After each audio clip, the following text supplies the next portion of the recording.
में एकजुटता है जो उनको डराती है, तो फलाने कहते हैं कि बटोगे तो कटोगे। मैं तो उनको प्रणाम करता हूं। ये हिम्मत होनी चाहिए, ये हिम्मत आपके भीतर होनी चाहिए कि आप भी कुशीनगर के चौराहों पर खड़े होकर कम से कम ये सच तो बोलना सीख लीजिए।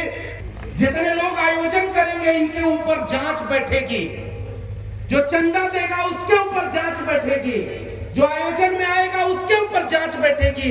कुछ और करके आपको डराया जाएगा, आप बोल नहीं सकते, आप गुलाम बना दिए जाओगे कि मुंह को कहां ढूंढे रे बंदे, मैं तो तेरे पास में, ना मैं मंदिर ना मैं मस्जिद ना काबे कैलाश में, ना मैं जप में ना मैं तप में ना मैं व्रत उपवास में, खोजी हो तो तुरते मिले हो पल भर की तलाश में, कहे कबीर सुनो भाई साधो मैं तो हूं विश्वास में। उस मुश्किल दौर में जा रहे हैं।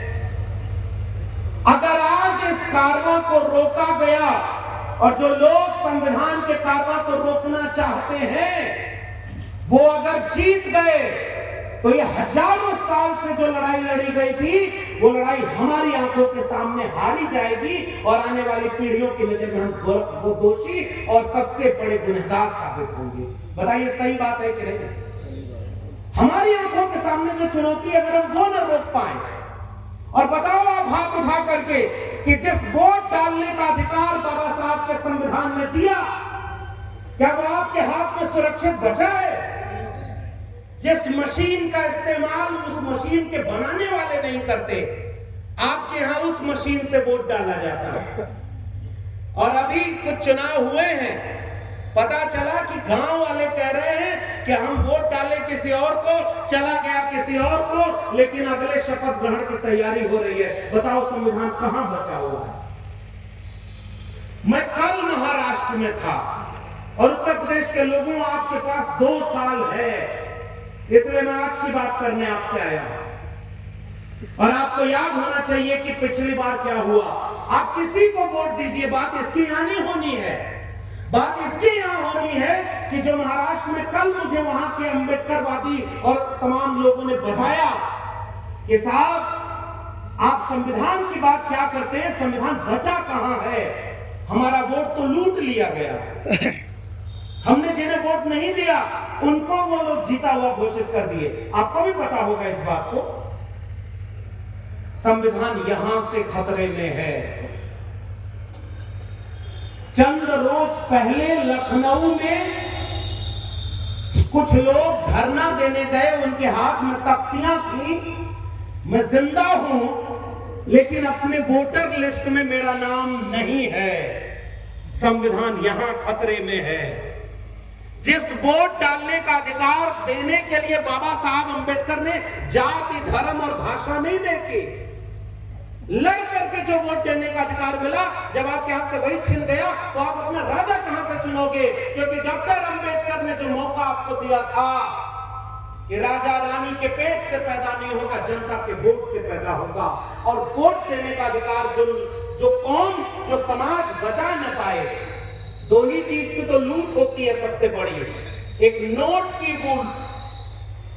की लूट और दूसरा वोट की लूट।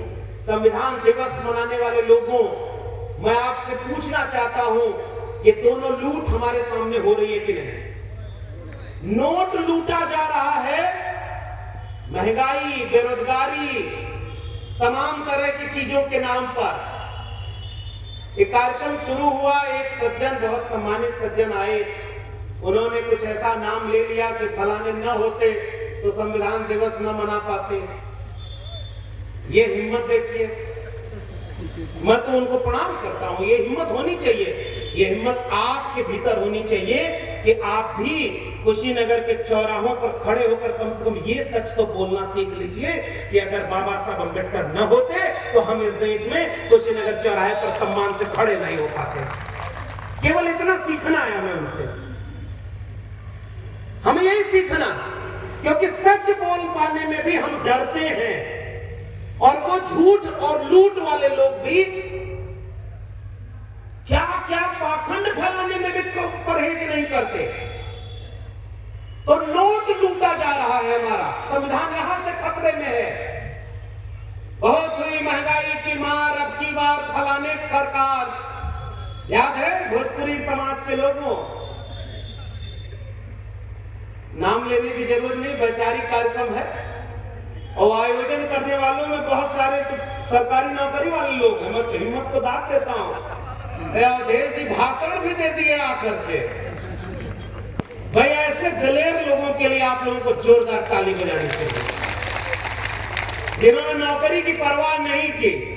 चंद्रभूषण जी बैठे हुए हैं, जब ये नौकरी छोड़े तब मैं नौकरी में था और मैं बहुत दिनों से जानता पढ़ता हूं पुराने लोगों को, मंडल की लड़ाई लड़ने वाले लोग हैं। मुझे लगा कि इतना भावना में नहीं बहना चाहिए, इनको नौकरी करनी चाहिए, उसके साथ समाज का काम होना चाहिए। लेकिन ये नौकरी करने वाला हर शख्स जानता है आज की तारीख में या तो पेट पूजा हो सकती है या समाज पूजा हो सकती है। इसलिए उन्होंने नौकरी छोड़ करके समाज के काम में आगे बढ़ने का काम किया। और हम जो खड़े हैं आपके सामने, हमने नौकरी कुर्बान कर दी, क्योंकि हमारे सामने शर्त रखी गई थी कि चुप हो जाओ। मैं तो वैसे ही, अभी हमारे सम्मानित लोगों ने कहा भी, डॉक्टर अंबेडकर भी पढ़े लिखे थे, और जितने नौजवान आए हैं मैं उनको भी कहना चाहूंगा, जब तक पढ़ाई पूरी न हो जाए अपने पैर पर खड़े मत हो जाना, तब तक कोई समाज बदलने के काम में आप आगे मत आना। अभी अपने पहली पीढ़ी के लोगों को कहो कि आप आगे आगे काम करो। जब आपका पैर मजबूत रहेगा तो आप अपने समाज को बचाने की लड़ाई को आगे ले चलेंगे, लेकिन तब तक अपनी विचारधारा से जुड़े जरूर रहना। तो डॉक्टर भीमराव अंबेडकर को नायक बनाओ, और बधाई दो इस मंच के आयोजकों को कि ओबीसी समाज के आने वाले इतने लोगों ने इकट्ठा होकर के संविधान दिवस मनाया है और डॉक्टर अंबेडकर को अपना नायक और मसीहा मानने का काम किया। यही वो एकजुटता है जो उनको डराती है। तो फलाने कहते हैं कि बंटोगे तो कटोगे, जबकि जोड़ने वाले तो इधर बैठे हुए हैं। संविधान से बड़ा कोई जोड़ने वाली चीज इस देश में है क्या? मैं आपसे पूछना चाहता हूं, क्या ये देश पहले बंटा हुआ नहीं था? और बांटा किसने? आप लोग भी बड़ा डर के सोच विचार के कि लक्ष्मण जी बुलाए गए हैं, भाषण यही दे, जो खतरा हो इन्हीं के ऊपर हो, हम काहे बोले? तो बड़ा चुपचाप हम लोगों ने कथा मतलब सुनत पड़ा है ना। कथा भागवत का चर्चा यहाँ नहीं खे, वहां जाके पड़े। जहां जाके मैं छत्तीसगढ़ गया तो वहां पर बोला एगो बाबा आया, वो कहा एक लोटा जल सभी समस्याओं का हल। अरे दादा, एक लोटा जल में सारी समस्या का हल। उसका एक दिन में भाषण मुझे वहां के लोगों ने सुनाया, बहुजनों ने सुनाया। वो बोला कि अगर आपका बच्चा पढ़ने में कमजोर हो और जिस दिन उसका इम्तिहान हो तो बेल पत्री पर थोड़ा शहद लगा के फलानी जगह लगा दीजिएगा, आपका बच्चा पास हो जाएगा। कुछ दिन बाद अखबार में खबर छपी कि ओकर आपन लड़का 8वीं में फेल हो गया। ये कुछ झूठा हो कि ना? जोर से बोला लोगन, अरे हम ये है हमारे औपचारिक भाषण देने से काम हम नहीं के चले वाला, कार्यक्रम हो जाएगा। लेकिन एक बात याद रखना कुशीनगर के लोगों, हम इतिहास के उस मुहाने पर खड़े हैं कि अगली बार अगर हम आज जागरूक नहीं हुए तो इतना बड़ा कार्यक्रम भी आप नहीं कर पाओगे। ये मेरी बात नोट कर लेना। जितने लोग आयोजन करेंगे इनके ऊपर जांच बैठेगी, जो चंदा देगा उसके ऊपर जांच बैठेगी, जो आयोजन में आएगा उसके ऊपर जांच बैठेगी। कुछ और करके आपको डराया जाएगा, आप बोल नहीं सकते, आप गुलाम बना दिए जाओगे। बताओ, गुलामों को गुलामी का एहसास कराकर हजारों साल लगा, तब संविधान मिला, और आपके सामने चंद 10 साल में सारी गुलामी वापस आपके ऊपर थोपी जा रही है और आप गुलामी को रोक भी नहीं पा रहे। फिर किस बात का ये सम्मेलन? केवल भाषण देने से अब कोई परिवर्तन नहीं होने वाला। अब इस देश को एक क्रांति की जरूरत है, जो बाबा साहब के संविधान को हाथ में लेकर के अब इस देश की सड़कों पर इस देश के कमेरा लोगों की क्रांति होनी चाहिए। और इसलिए मैं कह रहा हूं, उस क्रांति का सबसे बड़ा नायक अगर कोई है तो वो है बाबा साहब डॉक्टर भीमराव अंबेडकर। 32 डिग्रियां लेकर आए थे। और नौजवानों में कहना चाहता हूं, मैं 14 साल प्रोफेसर रहा, इलाहाबाद यूनिवर्सिटी का गोल्ड मेडलिस्ट रहा। हमारे प्रोफेसर ने मुझे इलाहाबाद यूनिवर्सिटी में सामने बोला, और जितना अहिर लोग हुए वो लोग समझिए हमारी बात। प्रोफेसर बोला कि हिरन का लड़का गाय भैंस चराना छोड़कर अगर यूनिवर्सिटी टॉप करने लगे तो हमारा लड़का कुल कहां जाएगा। और वो बोला तब जब इस देश में संविधान लागू। इसका मतलब इस देश में संविधान लागू हुआ संसद में, सड़क पर तो संविधान लागू करना पड़ा है। थोड़ा हुआ, लेकिन जितना हुआ अब उसे भी वापस किया जाए। मैं विश्वविद्यालय में 14 साल प्रोफेसर रहा और मैं आपसे बता के जा रहा हूं, क्यों मैं कह रहा हूं डॉक्टर अंबेडकर हमारा नायक है। 32 डिग्रियां लेकर लौटे, 4 पीएचडी की डिग्री थी और 1 डिग्री फर्जी नहीं, सारी ओरिजिनल डिग्रियां। डॉक्टर अंबेडकर की एक भी डिग्री फर्जी नहीं थी, ओरिजिनल डिग्री लेकर आए। चपरासी फाइल फेंक कर दे रहा था, पता है ना कहानी। और जब हमारे ऊपर बीता, और यही उत्तर प्रदेश है, मुख्यमंत्री जो रहे, उस मुख्यमंत्री के रहने, जिनके पिता मुख्यमंत्री रहे, जो विदेश से पढ़ाई करके आए, और जब मुख्यमंत्री आवास से निकले तो उनका आवास गंगाजल से धुलवाया गया। भूल जाओगे क्या? अब बताओ अब कौन क्या है। मैं आपसे पूछने आया, बताओ कुशीनगर के लोगों, बिहार यहां से 20 किलोमीटर दूर है, हम उत्तर प्रदेश में खड़े हैं। और नौजवानों, ये इतिहास जरा पढ़ना और सोचना। बिहार के मुख्यमंत्री थे कर्पूरी ठाकुर, नाई समाज से आते थे, और उत्तर प्रदेश के मुख्यमंत्री थे राम नरेश यादव। और गालियां दी गई कि दिल्ली से चमड़ा भेजा संदेश, बार बनावे कर्पूरी और भैंस चरावे राम नरेश। गालियां किसने दी है? बताओ, किसी मुसलमान ने दी थी क्या? किसी दलित ने दी थी क्या? सीधा सवाल मैं आपसे पूछने आया हूं, किसी ने दिया? दलित ने गाली दी? जोर से बोलिए। किसी आदिवासी ने दी? किसी ओबीसी ने बनाई होगी? किसी मुसलमान ने तो नहीं बनाई होगी। अब किसने बनाई मैं आपके ऊपर छोड़ देता। समझदार को इशारा काफी। आजकल मैंने भी अपनी भाषा थोड़ी बदल ली है। सारी बात हम क्यों बोले, कुछ आप भी बोलो। सारा खतरा हम क्यों बोल ले? नौकरी छोड़ के अब आपके बीच में खड़े हैं, अब उससे ज्यादा हमसे क्या लोगे। लेकिन एक बात हमारी नौकरी के समय में कह देना चाहता हूं, मेरी किताब यहाँ आई है। अब मेरी किताब है तो मैं कैसे कहूं कि खरीद के पढ़िएगा, आपको मन करे तो पढ़िएगा। लेकिन मेरे सामने संकट आया, पहली पीढ़ी का यही आजमगढ़ घर है मेरा। इलाहाबाद यूनिवर्सिटी का टॉपर था, दिल्ली यूनिवर्सिटी में 14 साल प्रोफेसर, मुझसे ज्यादा नंबर वाला इंटरव्यू बोर्ड में नहीं कोई था। और जब इंटरव्यू का रिजल्ट बन रहा है तो वहां सामने से आदेश आ रहा है कि लक्ष्मण यादव को नौकरी से निकालना है, किसी और को करना है। तो हमारे उस प्रोफेसर ने कहा, चंद्रभूषण जी ने जिसका जिक्र किया था, उसने कहा कि कोई वजह तो बता दो। उन्होंने कहा ऊपर से आदेश आया है। पहले ऊपर से कुछ और आवे, अब कुल आदेश आवाला कि केकर नौकरी लगी केकर ना लगी, के बीएलओ बनावल जाए के हटावल जाए। नौकरी से निकालने के सामने मुझे पता था कि मेरे साथ ये होना है, क्योंकि आप उनके हाँ में हाँ मिलाते तो आप कुछ भी बन सकते हैं। अगर आप सच की बात बोलेंगे तो आपको कमजोर किया जाएगा, आपकी नौकरी छीनी जाएगी, आपको डराया जाएगा, अकेला किया जाएगा और इतना कमजोर किया जाएगा ताकि आपका समाज भी आपके साथ खड़ा ना हो पाए। मैं तो शुक्रिया अदा करूंगा इस समाज के लोगों का कि मेरी हिम्मत के साथ खड़े हुए, और मैंने केवल इतनी हिम्मत दिखाई कि जुल्म के साये में लब खोलेगा कौन, और हम भी चुप रहे तो फिर बोलेगा कौन।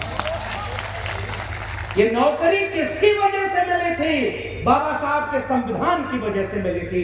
अगर संविधान ही नहीं बचेगा तो हम अपनी नौकरी बचाकर कहां जाएंगे और किसको मुंह दिखाएंगे? इसलिए हमारी लड़ाई और इस साझा मंच की लड़ाई संविधान को बचाने की लड़ाई।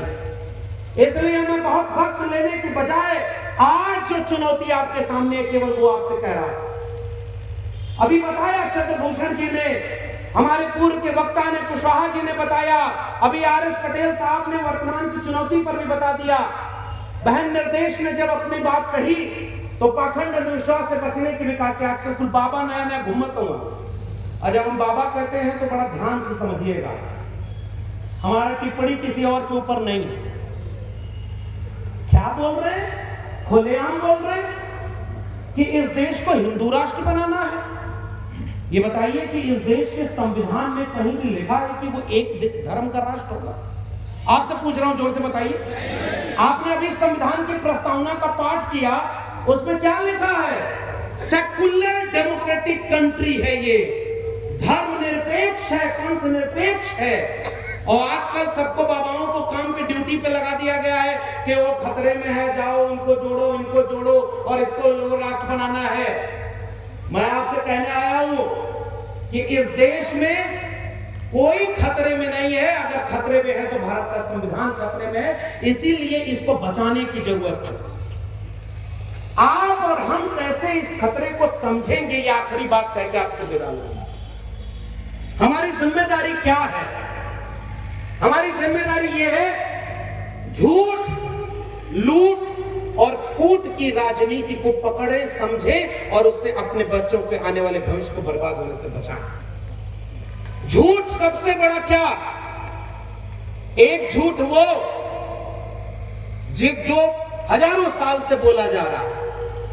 जब संविधान आया तो अब उस झूठ पर मुझे कहने की कोई जरूरत नहीं है, पहले के लोगों ने उसमें बोल दिया। लेकिन 10 साल पहले, 5 साल पहले भी तो झूठ बोले गए। 2 करोड़ रोजगार, 15 लाख, समझदार को इशारा काफी। एगो तोता एगो आदमी पल्ले रहे, सुना भाई से। वो तोता अपने दोस्त के देखे तो कहे कि पागल आ गया, पागल आ गया। उसका दोस्त एक दिन बुला के कहा कि तुम्हारा तोता बहुत बदमाश है, ये जब हमको देखता है तो कहता है पागल आ गया। तो तोता को वो आदमी जाके बोला, कहा कि सुनो, ये हमारा सबसे अच्छा दोस्त है, अब इसको तुम कभी मत बोलना। तो तोता समझ गया।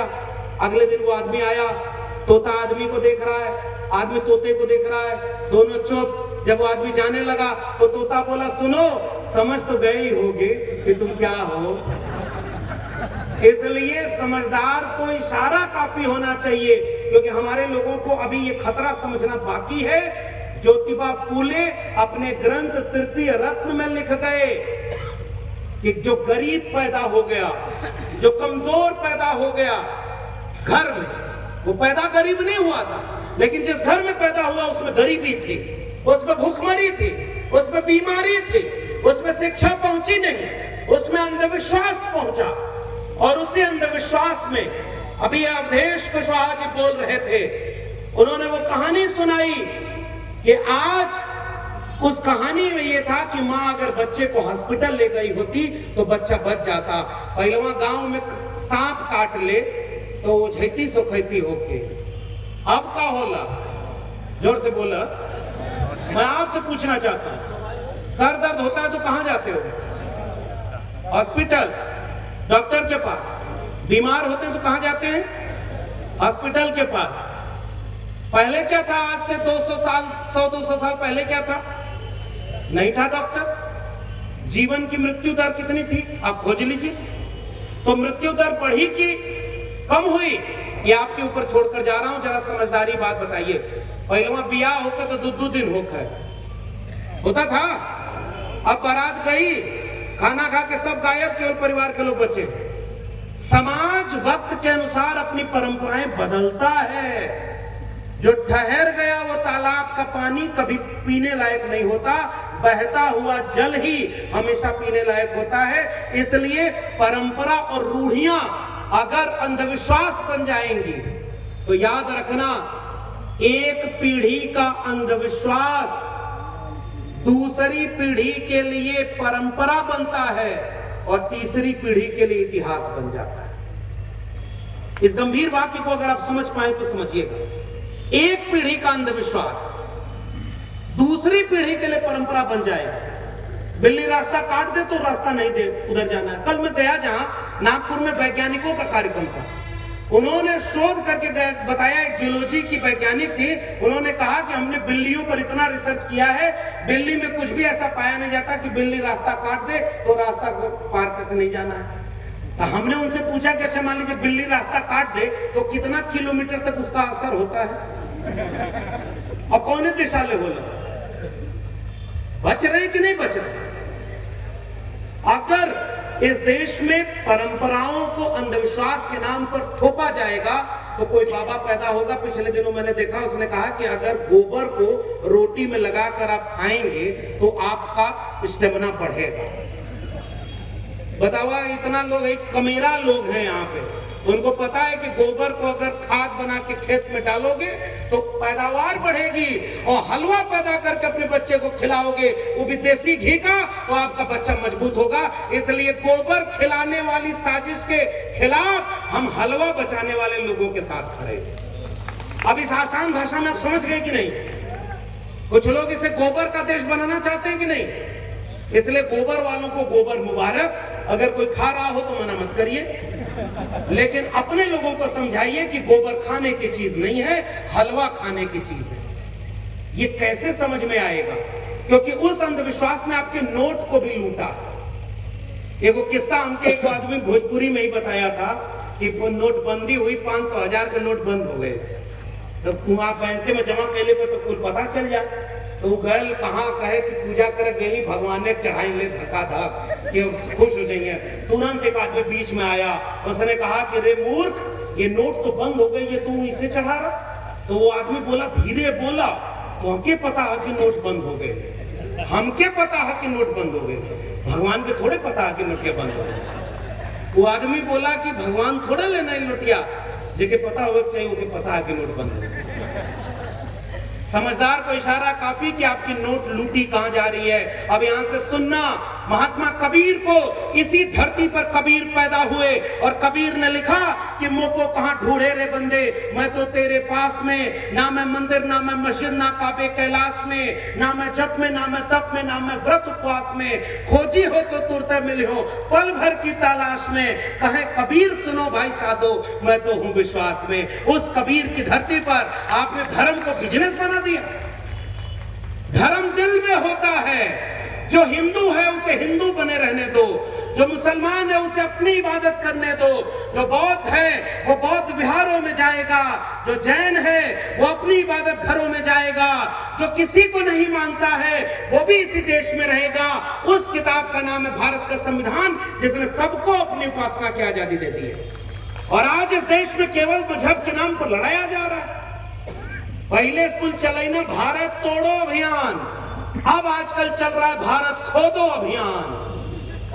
खुदाई हो रही, खुदाई करो कि इसके नीचे क्या है, उसके नीचे क्या है। दुनिया में खुदाई होती है तो ये खोदा जाता है कि कहां सोना मिलेगा, कहां हीरा मिलेगा, कहां कोयला मिलेगा, कहां खनिज संसाधन मिलेंगे। हमारे यहाँ कह रहा है यहाँ खोदो, यहाँ वो मिलेंगे जो खड़खड़ में। नहीं भाई, इस देश के SC ST OBC समाज के लोगों, मैं आपसे गुजारिश करके जा रहा हूं, मजहब के नाम पर लड़ना हमारा फर्ज नहीं है, लेकिन कभी किसी हिंदू को, मुसलमान को लड़ाया जाए और किसी के सामने, मुसलमानों के सामने कोई खतरा बने तो OBC SC ST आप संविधान लेकर खड़े हो जाना। जब किसी दलित परिवार के घर पर कोई अन्याय अत्याचार करने जाए, OBC समाज के लोगों, आप ताकत बनकर अपने परिवार के लोगों के साथ खड़े हो जाना। किसी और गरीब कमजोर को सताया जाए तब एकजुट खड़े हो जाना। और इसलिए मैं आपसे निवेदन करने आया हूं, बटेंगे तो कहीं के नहीं रहेंगे, जुड़ेंगे तो जीतेंगे। यही बात मैं आपसे अपील और करने आया हूं। जोड़ने वाली किताब है भारत का संविधान। हमारे मित्र ये गुड्डू जी हैं, यही कुशीनगर के रहने वाले हैं। ये लोग आ रहे थे, इन लोगों ने हमें बताया कि ये तथागत बुद्ध का महापरिनिर्वाण स्थल है, ये बुद्ध की जमीन है। और बुद्ध की जमीन पर सबसे बड़ा पैगाम क्या है? शांति, करुणा। भंते जी बैठे हुए हैं, मैं अभी जिस बौद्ध स्मारक में गया, विहार में गया, और वहां जाकर मैंने देखा तो एक अजीब सी शांति है वहां। किसी के हाथ में कोई हथियार नहीं है। बुद्ध का अर्थ है शांति, करुणा, प्रेम, प्रज्ञाशील। विदेश में जाकर जिसे बुद्ध याद आता है वो इस देश में कहता है कि हमको वोट नहीं दोगे तो तुम्हारा मंगलसूत्र छीन ले जाएंगे, भैंस खोल ले जाएंगे। और भारत में आके युद्ध, विदेश में जाके बुद्ध नहीं। बुद्ध का पैगाम सबसे बड़ा है कि शांति, लेकिन शांति नहीं तब तक जब तक दुख भाग न सबका सम हो और नहीं किसी को बहुत अधिक हो, नहीं किसी को कम हो। इस गैर बराबरी को पाटे बिना इस देश में शांति नहीं है। इसलिए युद्ध का वक्त है, लेकिन हमारे हाथ में युद्ध का हथियार क्या है? वो कलम और किताब होगी, बाबा साहब का संविधान होगा, और हमारे हाथ में कोई हथियार पकड़ने की जरूरत नहीं। आपके भी आसपास कोई आए और आपके बच्चों के हाथ में कोई हथियार पकड़ाए, हथियार मत पकड़ना। मैं प्रोफेसर आपसे जो रहा 14 साल कह के जा रहा हूं, उस किताब को पढ़ना, प्रोफेसर की डायरी।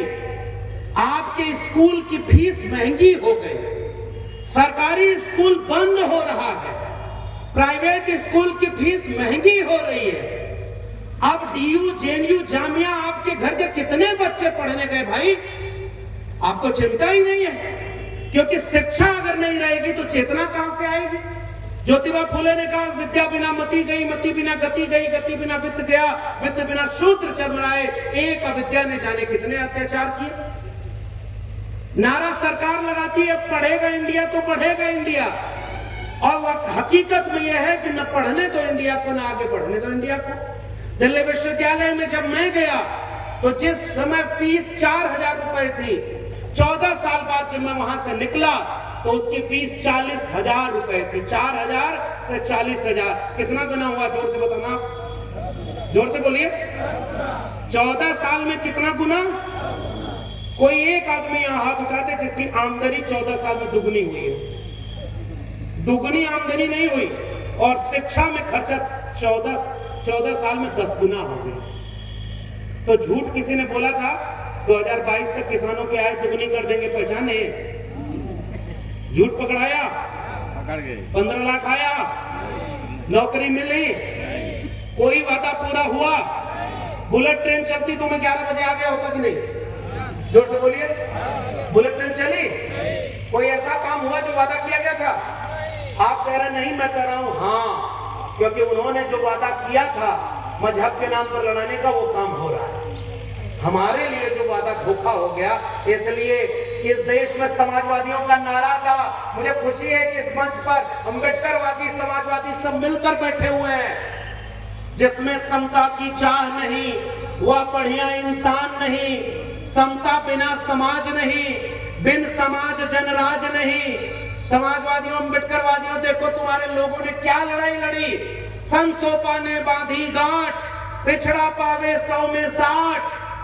उस नारे को आगे बढ़ाया अर्जक संघ और त्रिवड़ी संघ ने कि 100 में 90 शोषित हैं, शोषितों ने ललकारा है, और धन धरती और राजपाट में 90 भाग हमारा है। 10 का शासन 90 पर नहीं चलेगा।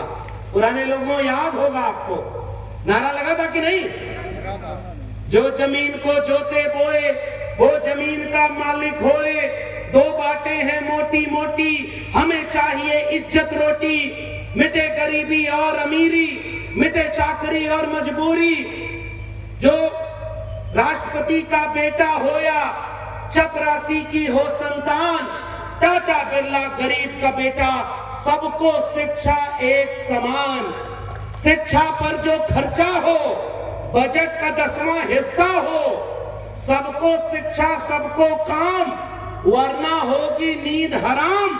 और सबको शिक्षा दे न सके जो, वो सरकार निकम्मी है। और जो सरकार निकम्मी है, वो सरकार। ये नारा पुराना नारा है, कई साल लगे इस नारे से लड़ करके एक बराबर का भारत बनाने में। अब ऐसी खटिया बनी है जिसमें बराबर पर बैठ करके ओबीसी, एससी, एसटी एक साथ बैठना शुरू कर दिया। उस एकता से लोगों को डर हो गई, इसलिए रोज आपस में लड़ाता है।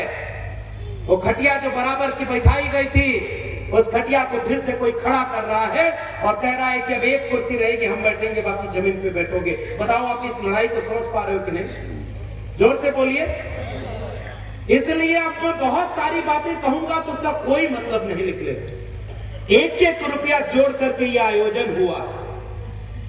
ये चंदा किसी अपने हम इनका भी दोस्त अगर कोई अंबानी और अडानी होता तो इकट्ठे 2-4 इलेक्टोरल बॉन्ड खरीद के दे दिया होता, बहुत बढ़िया कार्यक्रम हो गया होता। 100 गाड़ी अगर अप डाउन के लिए लगा दी जाती तो कुर्सियां खाली रहती। समझदार को इशारा काफी।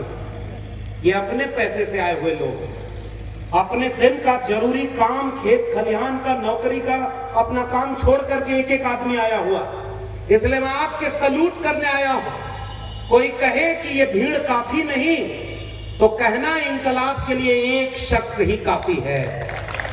इसलिए आपकी संख्या कम नहीं है, जाना है, लेकिन लाठी हमारे लोगों ने भी खाई। इसलिए एक निकाला हुआ प्रोफेसर आपसे कह के जा रहा है, पढ़ना लिखना सीखो और मेहनत करने वालों, पढ़ना लिखना सीखो और भूख से मरने वालों, क ख ग घ को पहचानो, अलिफ को पढ़ना सीखो, अ आ इ ई को हथियार बनाकर लड़ना सीखो। वो सड़क बनाने वालों, वो भवन उठाने वालों, वो मैला धोने वालों, वो कपड़ा धोने वालों, पढ़ना लिखना सीखो और मेहनत करने वालों। पढ़ो, खुद अपनी किस्मत का अगर फैसला खुद करना है, वो बोझा ढोने वालों और रेल चलाने वालों, अगर देश की बागडोर तुम्हें चलाना है तो पढ़ना लिखना सीखो और मेहनत करने वालों। पूछो पूछो मजदूरी की खातिर लोग भटकते क्यों हैं? मिनिमम मजदूरी मिल रही है क्या? आपके भी शहर में के लोग खड़े हैं, किसान, कुम्हार, लोहार, बढ़ई, नाई, मोची, निषाद, मल्ला, इन्हीं जातियों के लोग। खेती बर्बाद हो गई, हस्तशिल्प कुटीर उद्योग तबाह हो गए, हमारे लोग सड़क पर मजदूरी मांगने के लिए खड़े हो गए। हम 90% वहां हैं। कड़वी बात कह के जा रहा है। हमारे 90% कहां हैं? हमारे 90% हॉस्पिटल में दवाई की लाइन में खड़े हैं, और जो बचे हैं खाद मांगने वालों की लाइन में खड़े हैं। खाद दे सके जो, वो कहते हैं कि बटोगे तो क्या होगा? अरे तुम बांटोगे तब फसल पैदा होगी। तुम्हें खाद बांटना था, तुम खाद ही नहीं बांट पाओ। लाठी चली थी यहाँ की नहीं? खाद बांटने पर लाठी चली है? अरे खाद मिल गई क्या यहाँ सबको? अच्छा 50 किलोमीटर दूर है, इसलिए यहाँ हो सकता है जल्दी सप्लाई हो गई, बहुत खुशहाली है। अब इससे ज्यादा क्या बोलने की जरूरत है? वो सड़क बनाने वालों, पूछो मजदूरी की खातिर लोग भटकते क्यों हैं? पढ़ो, तुम्हारी मेहनत को गिद्ध लपकते क्यों हैं? पूछो मां बहनों पर यो बदमाश झपटते क्यों हैं? पूछो तुम्हारी मेहनत का फल सेठ गटकते क्यों हैं? पढ़ो, दीवारों पर लिखा है मेहनत कश का नारा। ये जो नारा है, ये संविधान का नारा है, ये पढ़े लिखे वाले लोगों का नारा है। पढ़ो, दीवारों पर लिखा है मेहनत कश का नारा। पढ़ो कि पोस्टर क्या कहता है, ये है दोस्त तुम्हारा। पढ़ो, अगर अंधविश्वासों से पाना है छुटकारा। पढ़ो, किताबें कहती हैं सारा संसार तुम्हारा। पढ़ना लिखना सीखो और मेहनत करने वालों, पढ़ना लिखना सीखो और भूख से मरने वालों। इसलिए मैं आपसे जाके कह रहा हूं, गरीब के बच्चे को शिक्षा अब नहीं मिलेगी, किसान के बच्चों को अच्छी पढ़ाई नहीं मिलेगी। 5 साल हो गया यहाँ शिक्षक भर्ती नहीं आई उत्तर प्रदेश में। कौन दोषी है? पेपर लीक हो गया, कोई कार्रवाई हुई? जेल में कोई है? अभी ये बच्चे आपके पढ़ने इलाहाबाद गए, आंदोलन किए, लाठी चार्ज हुआ, दोबारा इम्तिहान ही नहीं हो रहा है। खतरे में क्या है पहचानने के लिए समझदार को इशारा काफी। इसलिए पहली बात कह के जा रहा हूं, शिक्षा बचाना, कलम और किताब बचाना और ये प्रोफेसर की डायरी पढ़ना ये बताएगी कि अभी कल मैं गया था, अब याद आ रही है 2-4 मिनट और आपका ले लूं, समय दिक्कत तो नहीं है? हालांकि जाड़ा बढ़ा था। कल भाषण मैं अपने YouTube चैनल पर लगाऊंगा। वहां जाकर के लोगों ने दिखाया कि सेंट्रल यूनिवर्सिटी ऑफ नागपुर में एक कंपलसरी पेपर BA को पढ़ाया जाएगा, ज्योतिष विज्ञान क्या है इसके बारे में आप शोध करें। यानी ज्योतिष क्या है ये अब BA के बच्चों को पढ़ाया जाएगा। हमारे यहाँ शिक्षा व्यवस्था की दिक्कत क्या है? बच्चा स्कूल में जाता है तो कहा जाता है कि पृथ्वी चंद्रमा से इतनी दूर है, सूरज का तापमान इतना है, धरती गोल है, सूरज के सामने चक्कर लगाती है, और घर में आता है तो उसको सिखाया क्या जाता है कि धरती किसी चीज पर टिकी हुई है। अब इससे ज्यादा बोलूं, इस अंतर विरोध में ज्ञान और विज्ञान में भारत का संविधान अनुच्छेद 51A वो कहता है वैज्ञानिक चेतना होनी चाहिए और विश्वविद्यालय में पढ़ाया जाएगा ज्योतिष शास्त्र। बताओ आप अपने बच्चों को पढ़ने भेजोगे? ये जितना दंगाई अपने भीड़ बना रहा है, एक भी का बेटा बेटी इस दंगा वाली भीड़ में शामिल नहीं होता। ये बात आज से खतरे में है, न कोई भी चीज खतरे में है। उन झूठों की कुर्सी खतरे में है और भारत का संविधान खतरे में है और दूसरी कोई चीज खतरे में नहीं है। इसलिए शिक्षा व्यवस्था में जो बदलाव आ रहा है, प्रोफेसर की डायरी आपको वो बताएगी। और शिक्षा ही बर्बाद हो गई तो अनपढ़ों की भीड़ तैयार हो जाएगी। ये पुराने लोग जितने आसपास से आए हैं मंच पर और सामने, इनमें से आप याद करिए सरकारी स्कूल के पढ़े हुए लोग हैं। अरे बताइए कितने लोग हैं? सारे लोग सरकारी स्कूल के पढ़े हुए लोग हैं। और सरकारी स्कूल में फीस कितनी होती थी? नाम मात्र थी, 1 रुपया 2 रुपया ऐसे होती थी। और ये फ्री में शिक्षा भारत दे रहा था। कब? जब भारत गरीब था। फिर एक फकीर का जन्म हुआ।